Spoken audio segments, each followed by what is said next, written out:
टुनटुनी चिड़िया गोलू मैदान में खेल रही थी। तभी वो खेलते खेलते काफी दूर तक पहुंच जाते हैं। अरे गोलू, काफी रात हो गई है, हम काफी दूर भी आ गए हैं। अगर पिताजी को पता चल गया तो वो काफी गुस्सा होंगे। ये कहकर वो दोनों घर पहुंच जाते हैं। तभी उसका पिता कड़कनाथ सेठ बहुत गुस्सा होता है और बिना कुछ बोले अपने दोनों बच्चों को बेल्ट से बहुत मारता है। पिताजी, हमें माफ कर दीजिए, हम आगे से कभी ऐसा नहीं करेंगे, हमें जाने दीजिए। तभी अचानक से तेज तूफान आ जाता है, बिजली कड़कने लगती है। तभी कड़कनाथ सेठ के घर एक भूतिया चिड़िया की आत्मा तहलका मचाती है। तब तक आप लोग कमेंट में बताएं 56 into 2 कितने होते हैं। नहीं छोड़ूंगी तुझे, मैं लौट आई हूँ। तभी वो गुस्से से कड़कनाथ सेठ को धक्का देती है। ये देखकर वो डर जाता है। नहीं, तुम लौट नहीं सकती। अरे तुम्हें तो मैंने उस रात। तूने क्या सोचा कि तू उस 2 टके के घूसखोर तांत्रिक की मदद से छुटकारा पालेगा? कभी नहीं। याद है वो रात? तकरीबन 1 महीने पहले की बात है। टुनटुनी और गोलू भूख से तड़पते हुए खाना ढूंढ रहे थे। तभी उन्हें रास्ते में मैं खाने का ठेला ले जाते हुए मिली। आंटी, कुछ खाने को दे दो, हमें बड़ी जोरों की भूख लगी है। वो बच्चों को खाना देती है और कहती है, शायद छोटी उम्र के चलते ये दोनों बच्चों को मेरा भूतिया रूप से खौफ नहीं लगा। खैर, अच्छा है कि मुझे इनके सामने आने के लिए अपना रूप बदलना नहीं पड़ेगा। फिर वो दोनों बच्चे हर रोज भूतिया चिड़िया की आत्मा के ठेले पर आकर अपनी भूख को मिटाया करते थे। वो उन्हें खूब लाड प्यार किया करती थी। आपको प्यार पाकर हमें माँ की कमी महसूस नहीं होती। क्या हम आपको माँ कहकर पुकार सकते हैं? ये सुनकर वो बहुत खुश होती है। ऐसे ही काफी दिन गुजर जाते हैं। एक रात कड़कनाथ सेठ उन दोनों बच्चों को भूतिया चिड़िया की आत्मा के साथ देख लेता है। अच्छा, तो ये बच्चे इस भूतिया चिड़िया की आत्मा से बातें करते हैं। इसे मैं कल सबक सिखाऊंगा। अगले दिन वो एक बाबा के पास जाकर उससे मदद मांगता है। बाबा, मेरे दोनों बच्चे एक भूतिया चिड़िया की आत्मा को अपनी माँ समझते हैं। कैसे भी करके मेरे बच्चों को उसके चंगुल से छुटकारा दिलाओ। घबराओ नहीं बच्चा, चलो जब बच्चों के बीच सो रही भूतिया चिड़िया की आत्मा को अपनी शक्ति से कमजोर करके मैदान में ले आता हूँ। ये कहकर वो ऐसे ही करते हैं। छोड़ दे बाबा, मुझे छोड़ दे, वरना अंजाम बहुत बुरा होगा। बाबा उसे शीशे की बोतल में कैद करके कहते हैं, इस शीशी को ऐसे स्थान पर फेंक आओ जहाँ परिंदा भी पर न मारे। याद रहे, चाहे कुछ भी हो जाए, पीछे पलट कर मत देखना। कड़कनाथ सेठ बोतल में कैद भूतिया चिड़िया की आत्मा को लेकर एक सुनसान खंडर के पास आकर रुकता है और बोतल को वहाँ फेंक कर पड़ने लगता है। तभी वो एक आवाज करती है, जिसे सुनकर वो झट से पीछे देखता है, मगर उसे कोई नजर नहीं आता। तभी वो बोतल टूट जाती है और भूतिया टूनी चिड़िया की आत्मा आजाद हो जाती है। आज तेरे खून का एक कतरे से मैं अपने सारे हिसाब चुकता करूंगी। तूने मासूमों पर बहुत जुल्म किया है ना? ये कहकर भूतिया टूनी चिड़िया की आत्मा कड़कनाथ सेठ को बहुत मारती है। मुझे मारने से पहले ये बताओ, तुम कौन हो और इन बच्चों की क्या लगती हो? खाना बेचने वाली को मेरे बच्चों से इतना प्यार क्यों? हाँ, मैं कोई और नहीं, टूनी हूँ, तुम्हारी बीवी सुंदरी की बहन, जिसको तुमने जान से मारकर इन बच्चों को अनाथ कर दिया। और आवाज उठाने पर तुमने मुझे भी मारकर उस पहाड़ी की चोटी से फेंककर सुराग मिटा दिया। मगर मरते समय मेरी जीजी ने इन बच्चों की जिम्मेदारी मुझे सौंपी थी। वचनबद्ध होने के चलते मेरी आत्मा को मुक्ति नहीं मिली। साली साहिबा, अपने जीजा को एक मौका दे दो, मैं सब ठीक कर दूंगा। तुम कभी नहीं सुधरोगे, मुझे मालूम है। तुम्हें मारकर ही मेरी आत्मा को शांति मिलेगी।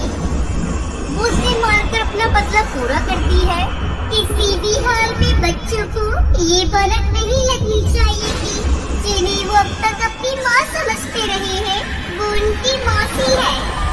फिर भूतिया टूनी चिड़िया की आत्मा दोनों बड़ा होने तक उनकी माँ बनकर ही उनके बीच रहकर उनका पालन पोषण करने लगती है। कुछ साल बाद बच्चों, अब तुम्हारी भूतिया माँ के जाने की घड़ी आ चुकी है। अपना ख्याल रखना। ये कहकर वो वहाँ से हमेशा के लिए चली जाती है।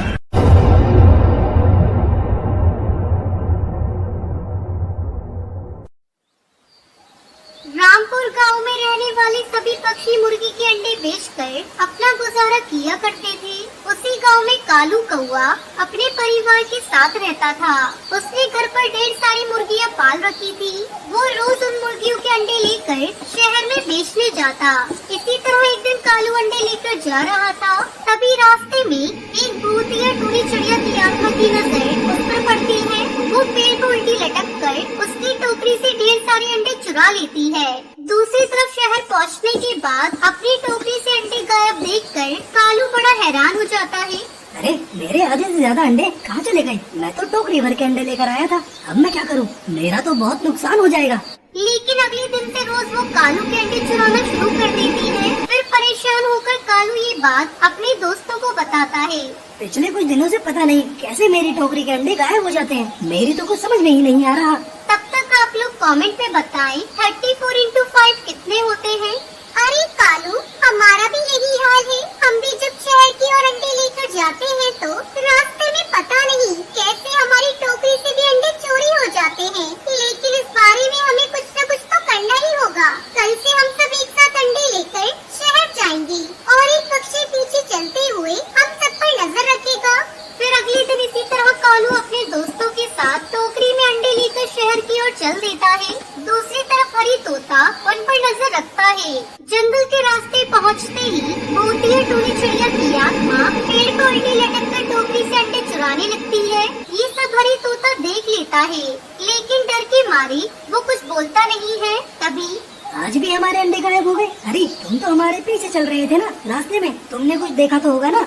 हाँ, जंगल के रास्ते में पेड़ पर उल्टी एक भूतिया चिड़िया की आत्मा ने तुम सबकी टोकरी से अंडे चुराए। वह बहुत ही डरावनी थी, इसलिए घबराहट में मैं उस समय कुछ नहीं बोल पाया।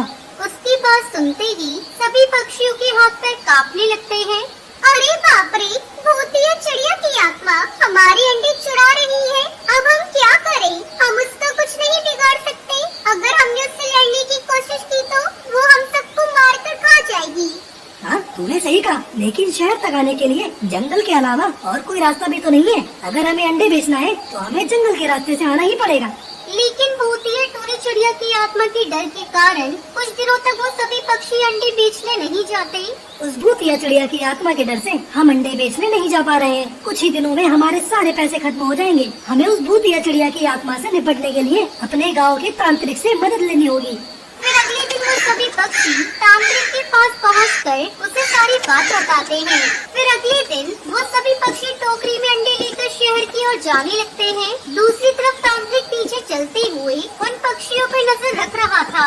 जंगल के रास्ते में पहुंचते ही जैसे ही भूतिया चिड़िया की आत्मा उनके अंडे चुराने की कोशिश करती है, तभी तांत्रिक अपने मंत्र पढ़कर उसको जाल में कैद कर देता है। उसके बाद तांत्रिक भूतिया चिड़िया की आत्मा को जमीन पर पटक कर उसके ऊपर जादुई राख छिड़क देता है, जिस वजह से वो दर्द से तड़पने लगती है। हाय मर गई रे, मुझे बहुत दर्द हो रहा है। अरे कोई बचा मुझे, मैंने ये सब मजबूरी में किया है। दरअसल मेरे बच्चे बहुत बीमार हैं। डॉक्टर भूतिया चिड़िया की आत्मा ने कहा था कि मेरे बच्चों को बचाने के लिए उन्हें ढेर सारी मुर्गियों के अंडे खिलाने होंगे, वरना उनकी मौत हो जाएगी। इसलिए मैं पक्षियों के अंडे चुरा रही थी। इतना कहकर वो दुखी होकर रोने लगती है। उसके बाद भूतिया टूनी चिड़िया की आत्मा तांत्रिक के साथ साथ उन सभी पक्षियों को अपनी गुफा में ले जाती है।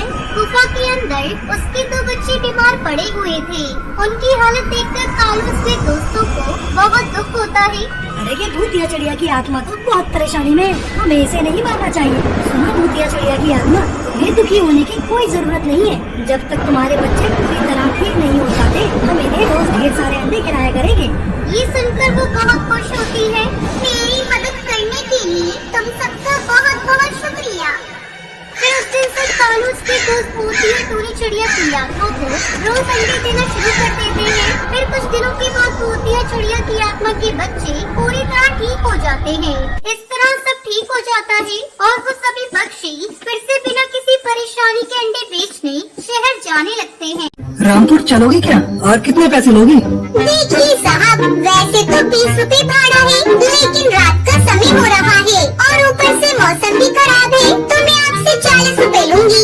ठीक है ले लेना, लेकिन तुम मुझे जल्दी से वहाँ पहुँचा दो। जिसके बाद बंटी ई रिक्शा में बैठ जाता है और भूतिया टूनी चिड़िया की आत्मा सुनसान जंगल पर अपना रिक्शा चलाते हुए आगे बढ़ने लगती है। तभी हवा के झोंके से ई रिक्शा के शीशे पर लाल कपड़ा उड़ जाता है और उसी वक्त शीशे पर बंटी की नजर पड़ती है और शीशे में उसे भूतिया चिड़िया की आत्मा का चेहरा दिखता है।